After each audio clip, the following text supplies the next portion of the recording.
శ్రీ గురుభ్యో నమః. 6వ అధ్యాయం 35వ శ్లోకము.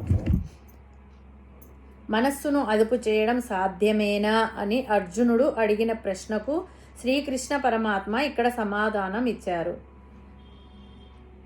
శ్రీ భగవాన్ ఉవాచ ఓం అసంశయం మహాబాహో మనో దుర్నిగ్రహం చలం అభ్యాసేన తు కౌంతేయ వైరాగ్యేన చ గృహ్యతే.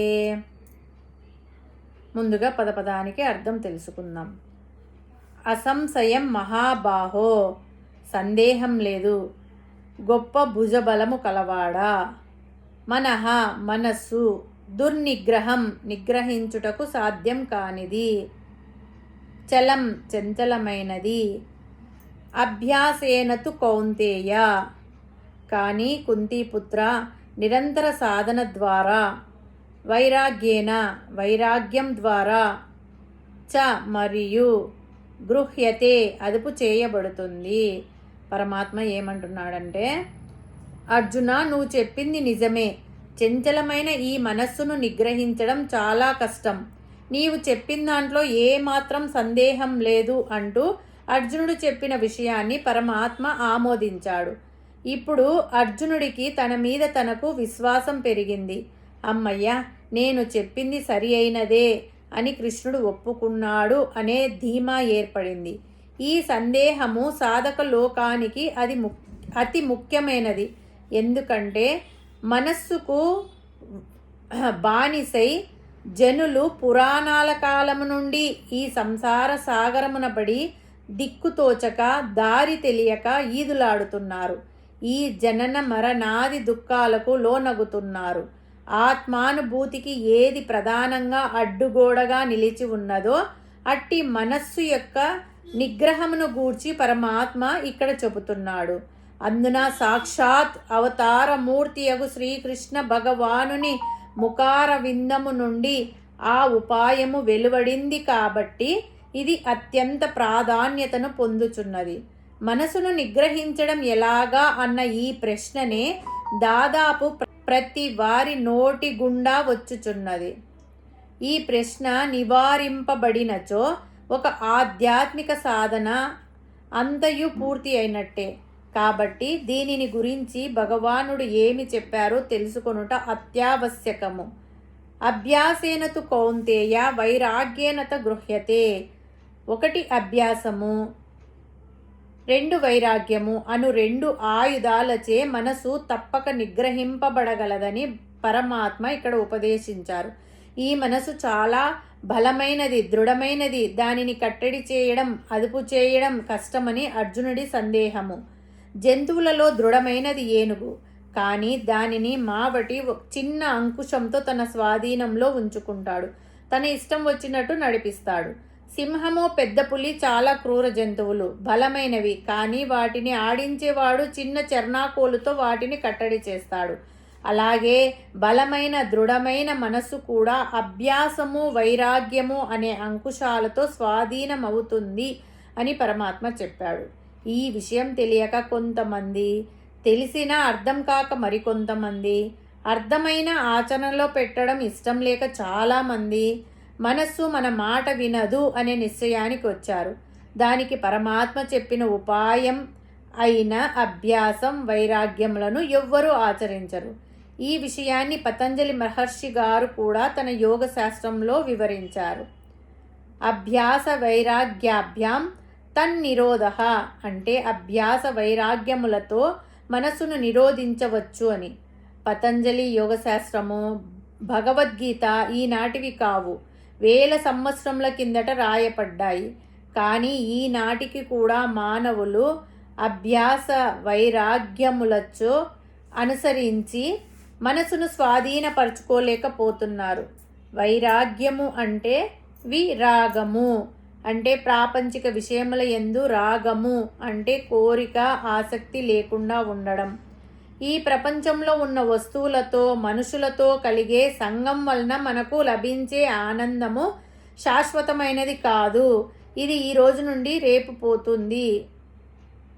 ఆత్మానందమే శాశ్వతమైన సుఖమని తెలుసుకోవాలి. ప్రపంచంలో ఉన్న అనవసర విషయాలలో తలదూర్చకుండా ఉండాలి. అనవసర విషయాల గురించి ఆలోచించడము, అనవసర వస్తువులను సేకరించడము, అనవసర విషయాల గురించి మాట్లాడడము, ఎక్కువగా బాధపడడం మానేయాలి. అనవసరమైన విషయాల గురించి ఆలోచించకుండా ఉంటే మనసు బయట ప్రపంచంలో విహరించకుండా నిలకడగా నిశ్చలంగా ఉంటుంది. దీనికి అభ్యాసం కావాలి. ఏమీ చేయకుండా మనసును కట్టడి చేయాలంటే సాధ్యం కాదు. నిరంతర అభ్యాసం అంటే ప్రతిరోజు అభ్యాసం చేయాలి. ఏదో 4 రోజులు చేసి నా మనసు నా స్వాధీనంలో ఉందని సంతృప్తి పడకూడదు. అందుకే నిరంతరం ధ్యానం చేయాలి. ధ్యాన సమయంలో మనసును అటు ఇటు పోకుండా కట్టడి చేయాలి. అభ్యాసంతో సాధ్యపడనిది ఏదీ లేదు. దీర్ఘకాలం అభ్యాసము చేస్తే మనోనిగ్రహం సాధ్యమే. అసలు మొదలు పెట్టకుండా అబ్బే ఇది నా వలన కాదండి, శుద్ధ దండగా ఏవేవో చెబుతుంటారు, అవన్నీ మనకు సాధ్యపడతాయా ఏమన్నానా అని దీర్ఘం తీస్తూ కొట్టిపారేయడం విజ్ఞత కాదు.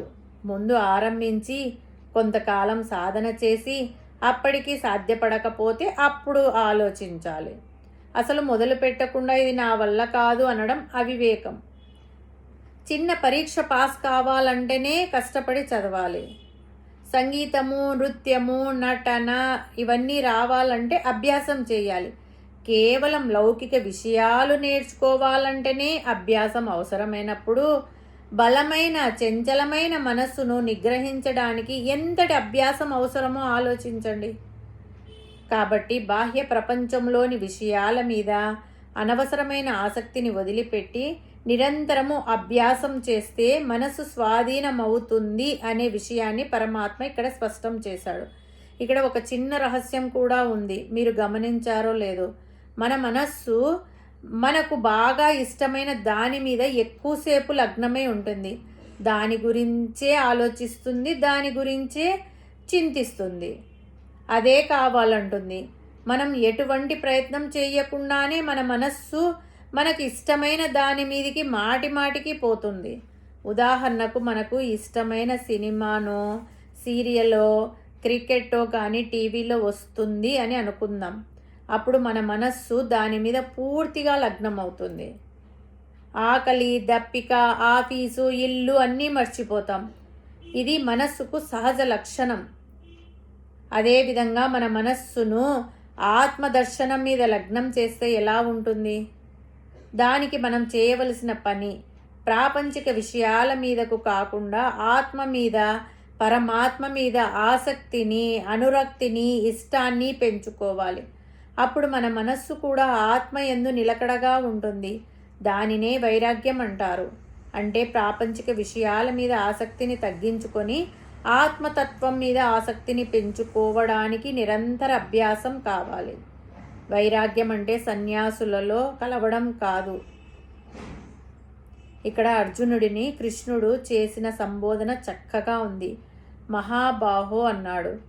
అంటే మనస్సు బలమైన దృఢమైన దానిని కట్టడి చేయడం నా వల్ల కాదును చేతులెత్తేశాడు అర్జునుడు.